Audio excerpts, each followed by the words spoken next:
আসসালামু আলাইকুম। আপডেট বাংলা সংবাদে আপনাকে স্বাগত। শুরুতেই শিরোনাম, পরে বিস্তারিত।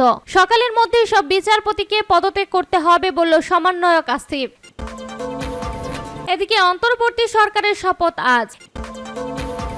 এছাড়া অন্তর্বর্তী সরকারের সঙ্গে কাজ করতে প্রস্তুত যুক্তরাষ্ট্র বলল ম্যাথিউ মিলার। আরও থাকছে, এইভাবে চলতে থাকলে বাংলাদেশ পথ হারিয়ে ফেলবে বলল সুহেল তাজ। এবং সর্বশেষ জানিয়ে দেব, হামলা, সহিংসতা, অভ্যুত্থান বিরোধী ষড়যন্ত্র বলল এবি পার্টি। শিরোনাম শুনছিলেন, এবার বিস্তারিত। তার আগে ভিডিওটিতে একটি লাইক, কমেন্ট, শেয়ার করে সবাইকে দেখার সুযোগ করে দিতে বিশেষ অনুরোধ রইল। সকালের মধ্যে সব বিচারপতিকে পদত্যাগ করতে হবে বলল সমন্বয়ক আসিফ। সকালের মধ্যে প্রধান বিচারপতি সহ সব বিচারপতিকে পদত্যাগের দাবি জানিয়েছে বৈষম্য বিরোধী ছাত্র আন্দোলনের অন্যতম সমন্বয়ক আসিফ মাহমুদ। আসিফ মাহমুদ এক পোস্টে লেখেন, বিচার বিভাগের ফ্যাসিবাদ বিলুপ করতে হবে।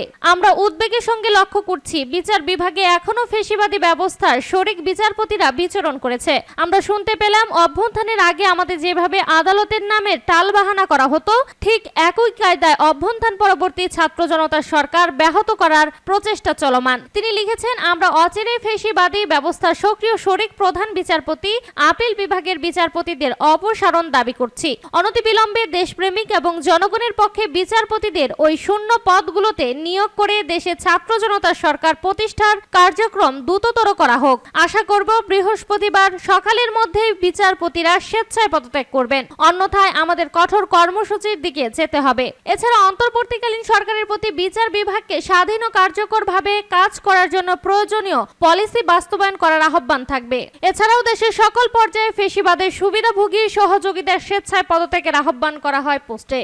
অন্তর্বর্তী সরকারের শপথ আজ। শান্তিতে নোবেলজয়ী ডক্টর মোহাম্মদ ইউনূসের নেতৃত্বে অন্তর্বর্তীকালীন সরকার আজ বৃহস্পতিবার শপথ নিতে পারে। গতকাল বুধবার এক সংবাদ সম্মেলনে সেনাবাহিনীর প্রধান জেনারেল ওয়াকারুজ্জামান বলেন, বর্তমানকালীন সরকারের সদস্য 15 জনের মতো হতে পারে। এদিকে দেশবাসীর উদ্দেশ্যে এক বার্তায় ডক্টর ইউনূস বলেছেন, কোন প্রকার ভুলের কারণে আমাদের এই বিজয় যেন হাতছাড়া হয়ে না যায়। ছাত্র জনতার আন্দোলনের মুখে শেখ হাসিনা সরকারের পতনের পর 3 দিন ধরে দেশে কার্যত কোনো সরকার নেই। ফলে সহ বিভিন্ন রাজনৈতিক দল দ্রুত অন্তর্বর্তীকালীন সরকার গঠনের জন্য তাগিদ দিচ্ছে। ডক্টর ইউনূস ফ্রান্সের রাজধানী প্যারিসে অবস্থান করছিলেন। সেখানে থেকে তিনি গতকাল দেশের উদ্দেশ্যে রওনা দিয়েছে বলে সরকারি একটি সূত্র জানিয়েছে।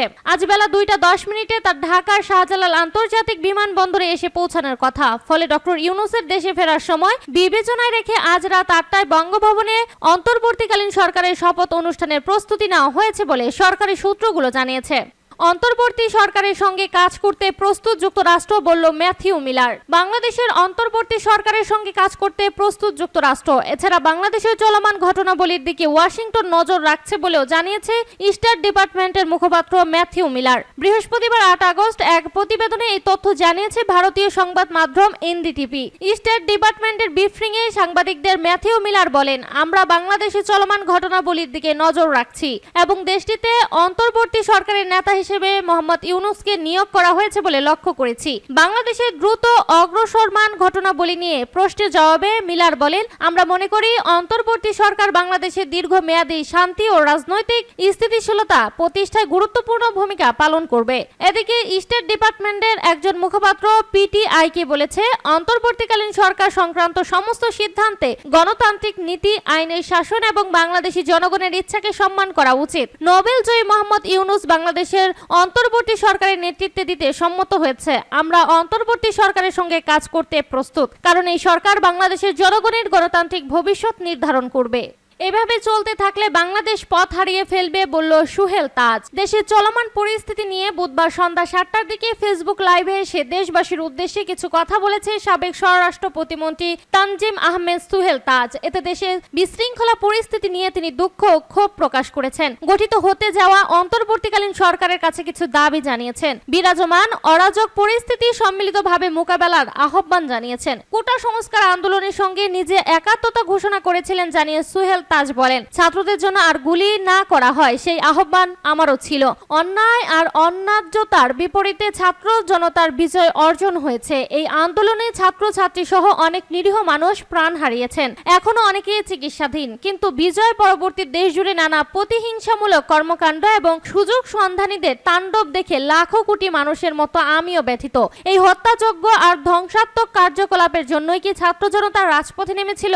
ধানমন্ডির ৩২ নম্বরে বঙ্গবন্ধুর বাসভবনে অগ্নিসংযোগের কথা উল্লেখ করে সুহেল তাজ প্রশ্ন করেন, বঙ্গবন্ধুর বাসভবনে অগ্নিসংযোগ ও তার ভাস্কর্য ভেঙে দিয়ে আমাদের কতটুকু লাভ হলো? আইন শৃঙ্খলা রক্ষাকারী বাহিনী অন্যায় করেছে, তার নিরপেক্ষ তদন্ত হোক, কিন্তু সবাইকে কেন প্রতিহিংসার মুখোমুখি করছি?